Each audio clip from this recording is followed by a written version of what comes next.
Normally, when we hear the music, it puts me in a pretty peppy mood, but it's a weird middle of the week.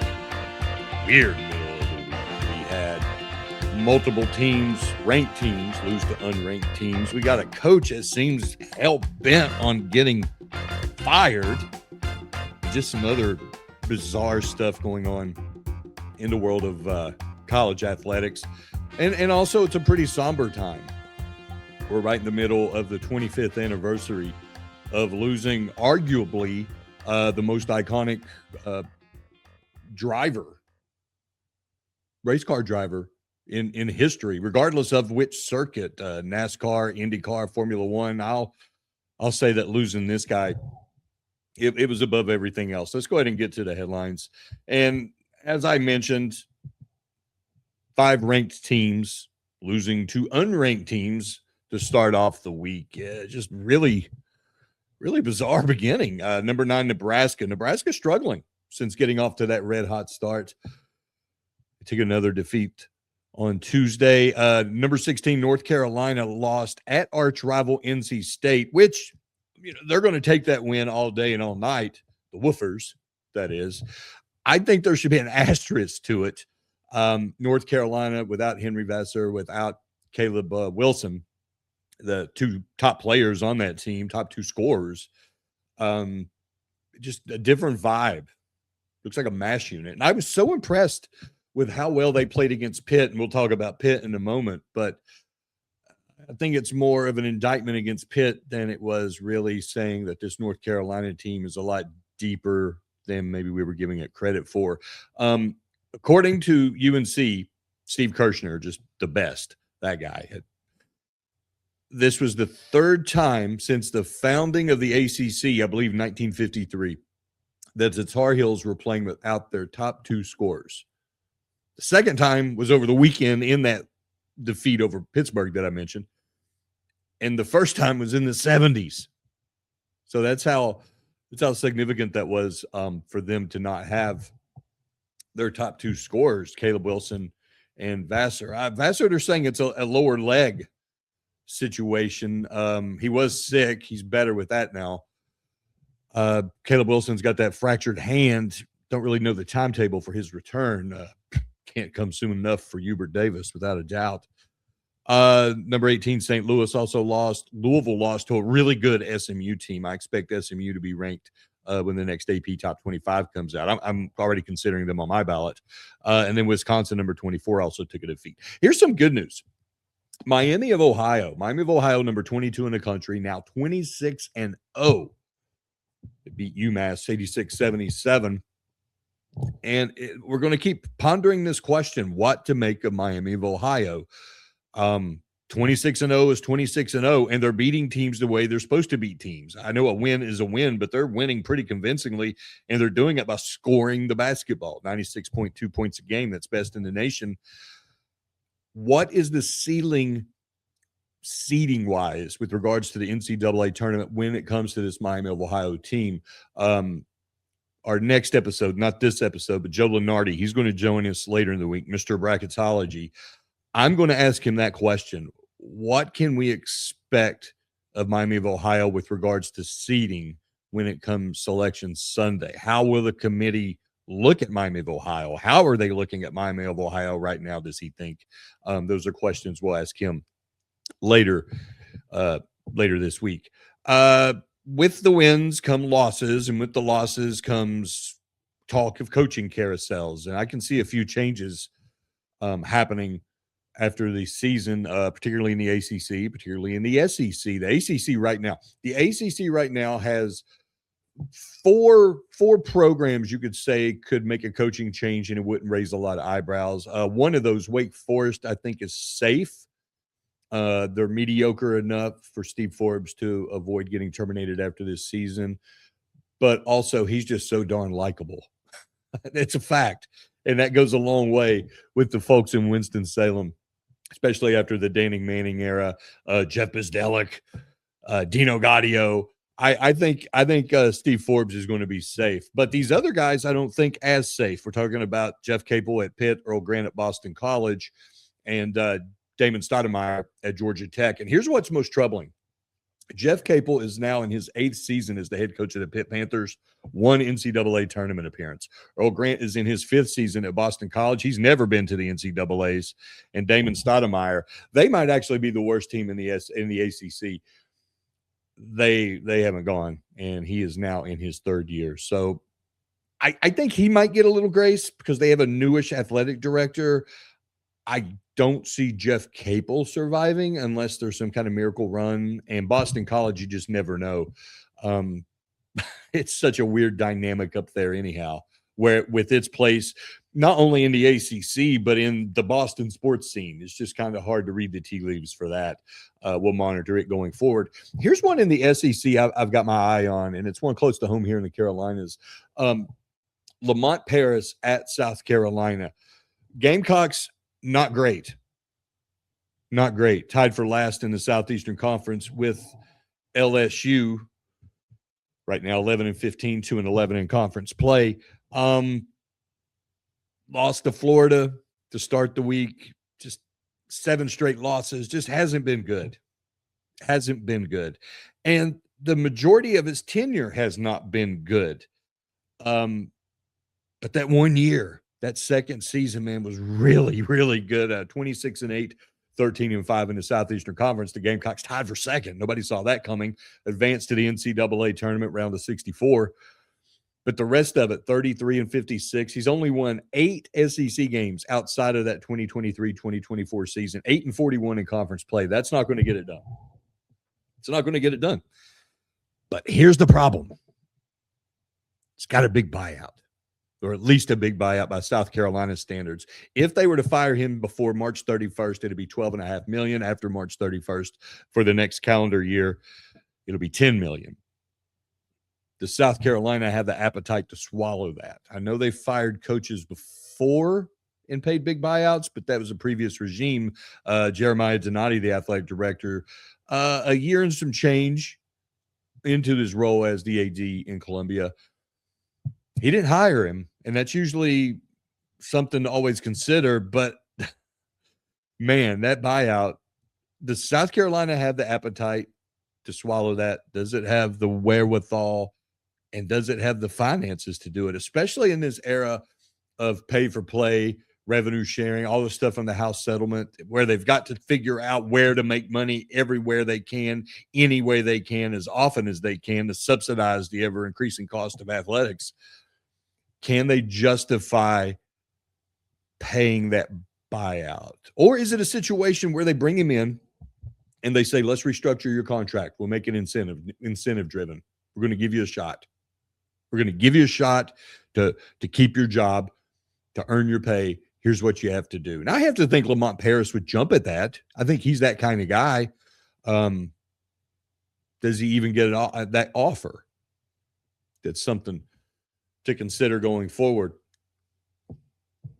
because other than that one season, it's been a bust since he took over Frank Martin, and it wasn't much better later in the Frank Martin tenure. We'll say that. Kansas State's already made a change, and this is filed under the bizarre, and we're going to get into the really bizarre after that. Jerome Tang fired at Kansas State for what it said was derogatory and inflammatory language, remarks, yada, yada, yada. Disparaging the basketball program, the athletic department, the university. They fired him for cause, trying to get out of paying him his buyout. Nothing he said wasn't really true. It'd be hard to prove it's not true.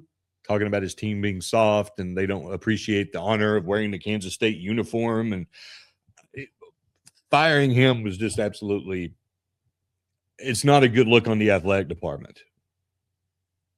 Okay. The way it looks on the athletic department is far more damning than anything that could be interpreted from what he said that allegedly is why he got fired. We'll leave it at that. But here's the one, and this one, it perplexes me. It also angers me a little bit. Mick Cronin, the head coach at UCLA. I'm still trying to wrap my mind around all of this. Let's start with this.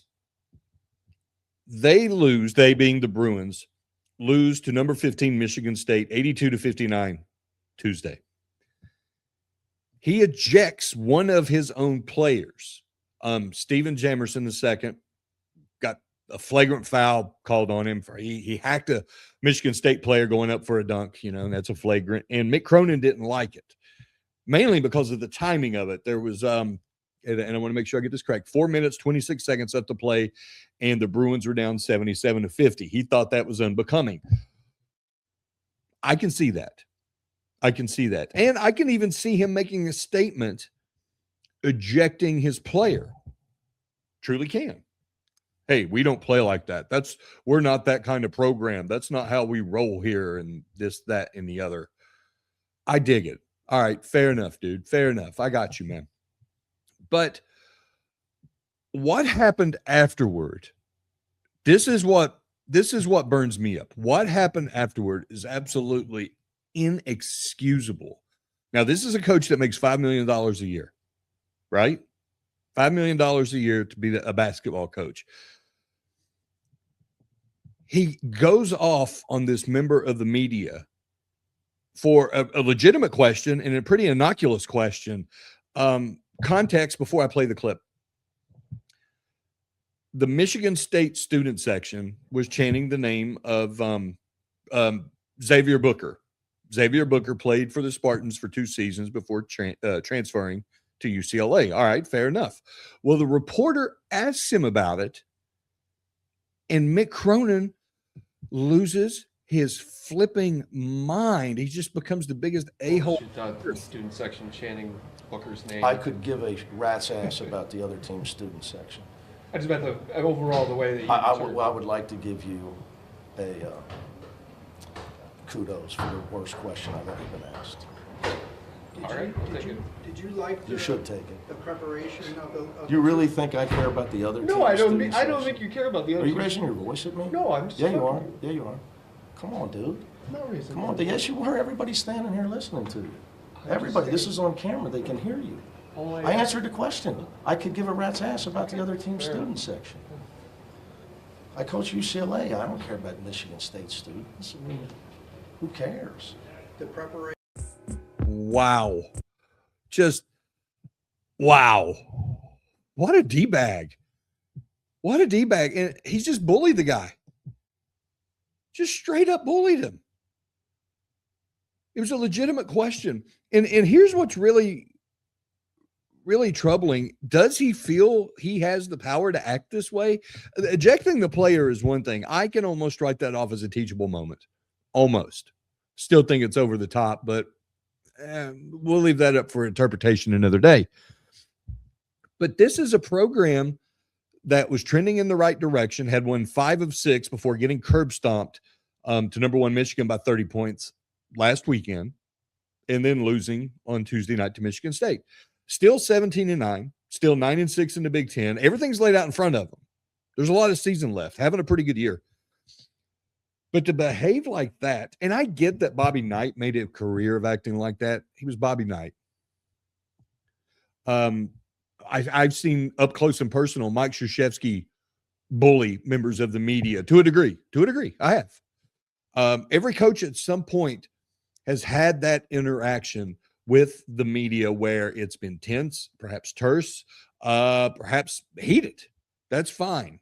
They're competitors. It's a competitive business. Sometimes the questions come at the wrong time. They're poorly timed questions. Sometimes they're poorly phrased.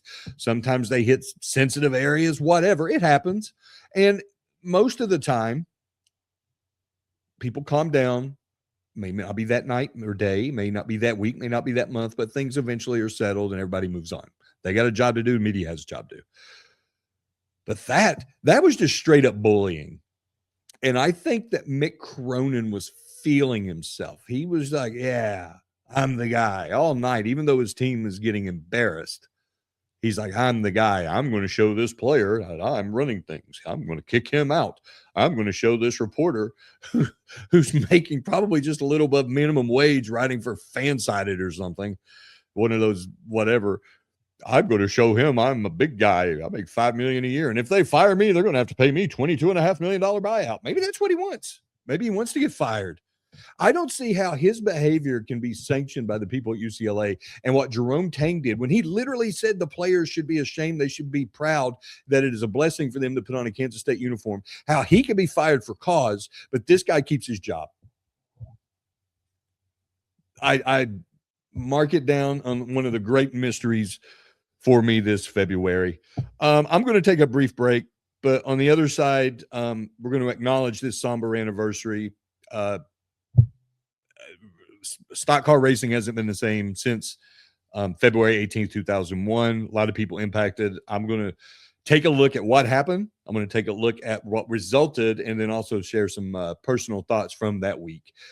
Stick around. More of the Scott Hamilton Show to come. Sports fans, it's time to gear up. Head to fanstreamsports.com and check out our brand new merchandise store. We're talking bold t-shirts, 3/4 zips, hoodies, hats, mugs, and more. Everything you need to rep your favorite shows and your favorite crew. Whether you're rolling with the JP Peterson Show in Tampa Bay, From the Rough in Dallas, the Tim May Show featuring Clay Hall, or the Jeff Thidoff Show in Ohio, or any of our FanStream Sports original programming, we've got the perfect look for game day and every day. So don't wait. FanStreamSports.com. Click merch and grab your gear now. Wear the stream, live the stream. FanStreamSports.com. Welcome back. And not a lot of time left, but we've got to touch on this. And perhaps we'll get deeper into it over the weekend. Now that the Daytona 500 is in the rearview mirror, I'm able to think about this a little more, especially since this is literally the day it happened. February 18th, 2001, we lost Dale Earnhardt Sr. on the last lap, turn 4 of the Daytona 500. It was just a gut-wrenching day. 17 million people, more than 17 million people watching it unfold on TV. And nothing has been the same in auto racing ever since. And I here's how it happened. We need to recap it first. Senior team owner by then had a lot going on. He's blocking for Michael Waltrip and Dale Jr. when he collides with Kenny Schrader and Sterling Marlin, spins into the wall at more than 180 miles an hour, basically kills him instantly. And a few hours later, I see it in my brain. I hear it. Mike Helton, president of NASCAR at the time, just comes out and said, we lost Dale Earnhardt. And it was just, you could feel just the air come out of everybody.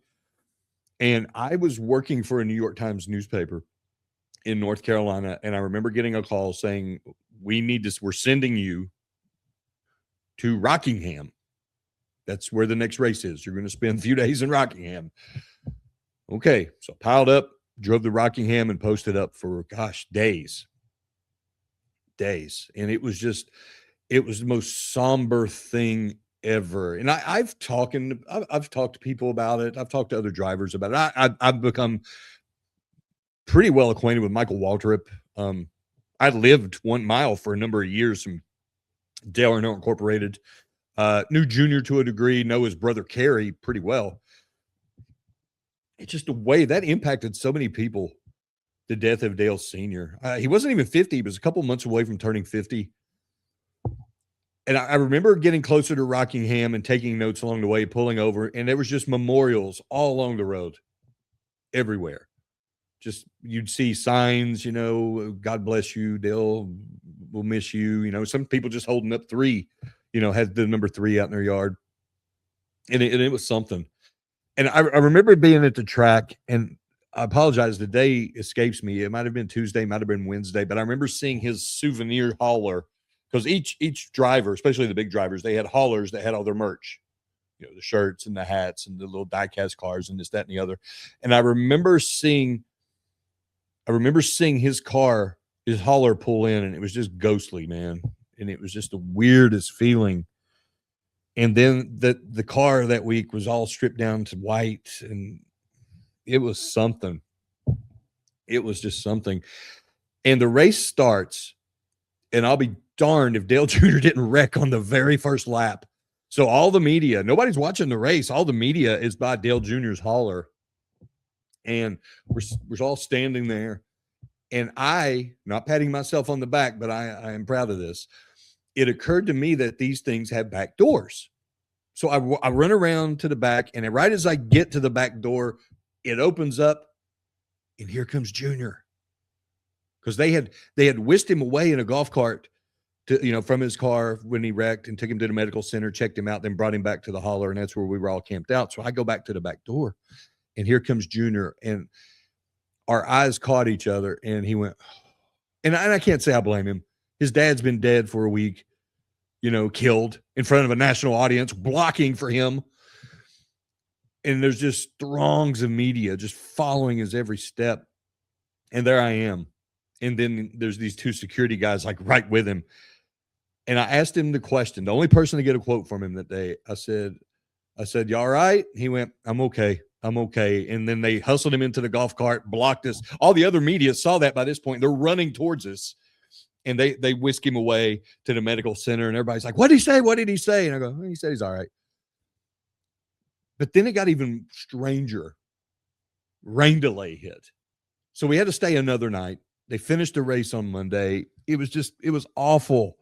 And I remember, I think it was the third lap. I remember all the fans holding up the number 3. And it was like that the whole year, man.